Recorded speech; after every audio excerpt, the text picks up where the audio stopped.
Shri IC Balakrishnan.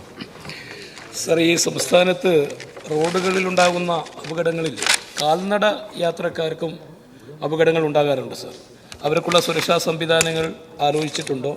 കൂടാതെ നമ്മുടെ national highway 766 ഏതാണ്ട് കൈനാട്ടി മുതൽ കൽപ്പറ്റ കൈനാട്ടി മുതൽ കാക്കവയൽ വരെയുള്ള ഏരിയയിൽ അവിടെ നിരന്തര അപകടങ്ങളുണ്ട്. എല്ലാ മേഖലകളിലില്ല, ചില മേഖലകളിലാണ് അപകടങ്ങൾ ഉണ്ടാകുന്നത്. അത്തരം അപകടങ്ങൾ ഉണ്ടാകുന്ന മേഖലകളിൽ സുരക്ഷാ സംവിധാനങ്ങൾ ഏർപ്പെടുത്തുന്നതിന് വേണ്ടി റോഡ് സേഫ്റ്റി അതോറിറ്റിയുമായി ബന്ധപ്പെട്ട് എന്തൊക്കെ കാര്യങ്ങളാണ് ചെയ്യാൻ ഉദ്ദേശിക്കുന്നത്?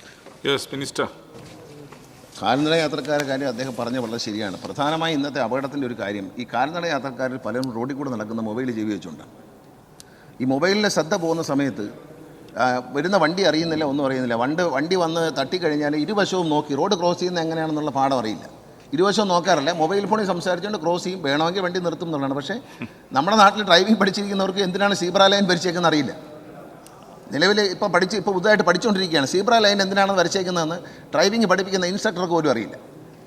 അപ്പോൾ അതുകൊണ്ട് ഈ റോഡ് സുരക്ഷയെ സംബന്ധിച്ച് എൻ്റെ ഒരു പേഴ്സണൽ അഭിപ്രായം പറയുകയാണ്, ഇത് നമ്മൾ ചെയ്യേണ്ട കാര്യമല്ല, പോലീസ് വകുപ്പ് ചെയ്യേണ്ട. ബഹുമാനപ്പെട്ട മുഖ്യമന്ത്രി ഇടപെട്ടാൽ നടക്കും. കാരണം വെച്ചാൽ കാൽനട യാത്രക്കാരനും ഇപ്പോൾ ഫൈനൊന്നുമില്ല, വട്ടം ചാടിയാലും ഫൈനൊന്നുമില്ല, മൊബൈലിൽ സംസാരിച്ച് റോഡിൽ കൂടെ ഫൈനില്ല. അപ്പോൾ പോലീസ് നിയമത്തിൽ വരുത്തേണ്ട ഒരു ഭേദമാണ്. പോലീസ് ഭേദഗതി എടുത്തിക്കൊണ്ട് കാൽനട യാത്രക്കാരനും ഇപ്പോൾ വാഹനം ഓടിക്കുന്നവർക്കേ ഫൈനുള്ളൂ.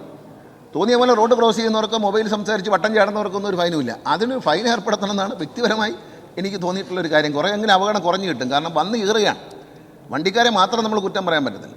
അപ്പോൾ ആ കാര്യങ്ങളിൽ കാൽനട യാത്രക്കാരും വളരെ ശ്രദ്ധിക്കണം.